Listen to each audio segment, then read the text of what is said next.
So for my Literature of the South final, I am going to be attempting to answer the question of what is Southern literature. This is a very loaded question, even though it's not that long of a question. There's many qualifications that I think make the cut to be Southern literature. And there's a very deep breadth of what is Southern literature. And the first, I think, evidence of that is the genre itself. Literature of the South is really a genre that shares with other genres. And whether that's tragic genre, whether that's 20th century and 19th century genre or time frame, or even, I would say, I don't know really what the title would be for this type of genre, but death, kind of mortality. Those are the types of things that it spans across all of those, and yet it's still Southern literature. So I think those are some key components of Southern literature. But I think the most important component of Southern that makes Southern literature is not that the writers are from the South, not detailing historical facts about the South, but I really think it's pulling back the veil of what we Southerners, and I say we Southerners because I'm from the South, what we Southerners think we present to people, kind of the mask, but really what's going on internally in both the headspace and in the heart. And that is such a, in my opinion, a dense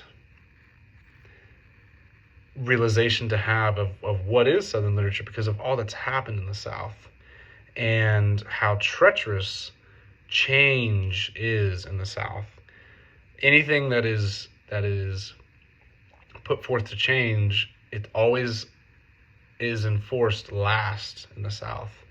And I think that the scarring and the horror of really Southern history informs the writing and the detailing of what actually is on the hearts and minds of Southerners when confronted with things like race, sexuality, morality, family dynamics, trauma. All of those things are really complicated to parcel through based upon what's happening in the South with racial tension, Jim Crow, even suppression of women's rights. It's the Bible Belt of the United States. There's a lot of things that are kind of clouding truly getting to resolutions. And I think that's really in a way, the jewel and the curse of Southern literature, because it's detailing that. And we can see that clearly through many novels and many writings that we've analyzed this semester. So I think of things like Eudora Wheatley's Where is the Voice Coming From? That's a key text to, I think, provide evidence that this is occurring. This is occurring in Southern literature of pulling back the veil of what we really think of new age, of newness, of change, of progress. And it's these thoughts of resistance and tradition and gotta keep things the way they are. And in almost every novel that we've analyzed, whether it's The Awakening, which is the first one we looked at, whether it's A Death in the Family, A Streetcar Named Desire, Their Eyes Were Watching God, The Color Purple. When there's change that happens, there's so much resistance.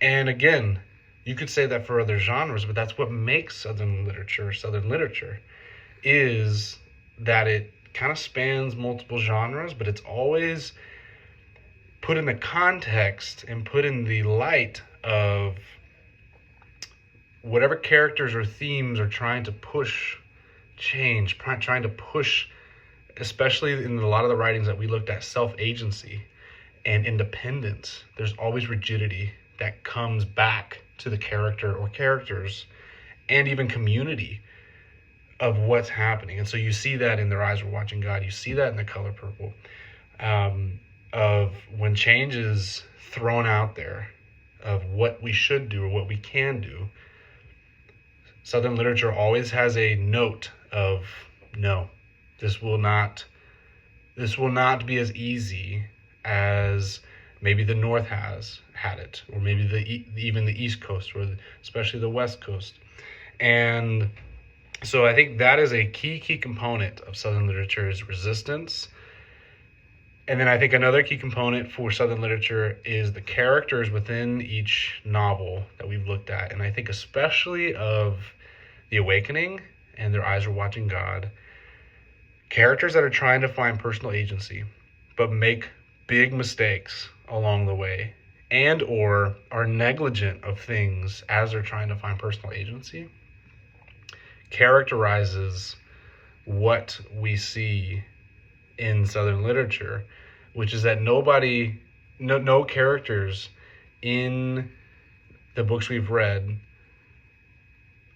come out unscathed or come out morally the most righteous. Everyone has issues. Everyone has things they should deal with. Everyone has things they should not put up with, but yet they do. So that is another key component to Southern literature. And I think the last key component to Southern literature is that it doesn't exist unless there's an anti-South out there, i.e. the North.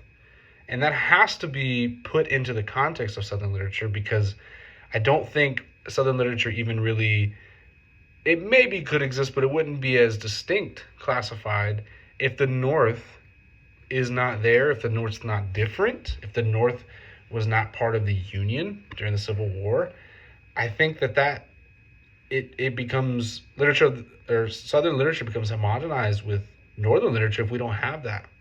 And so we see that in the tension, even in Autobiography of Miss Jane Pittman, when she's trying to get to Ohio, trying to get to the North, she knows that there's light on the other side. She knows there's difference. She knows that there's something that the South doesn't have. And that is a critical part of Southern literature. And even still to this day, when we refer to the South or Southern or isms, Southern isms, there has to be a comparison to offset what that difference is. So I think that's the last component that at the beginning I was actually very resistant to, of that Southern literature or Southern culture is really kind of more of a myth than it is actuality. But there has to be someone saying, well, we're not like that, or we don't do that. So that is the last component, and those are the three components of Southern literature: the genre, the characters that are very complicated and who is vindicated, and then the comparison of there has to be a North in order for there to be Southern literature. And that is my attempt to answer the question of what is Southern literature.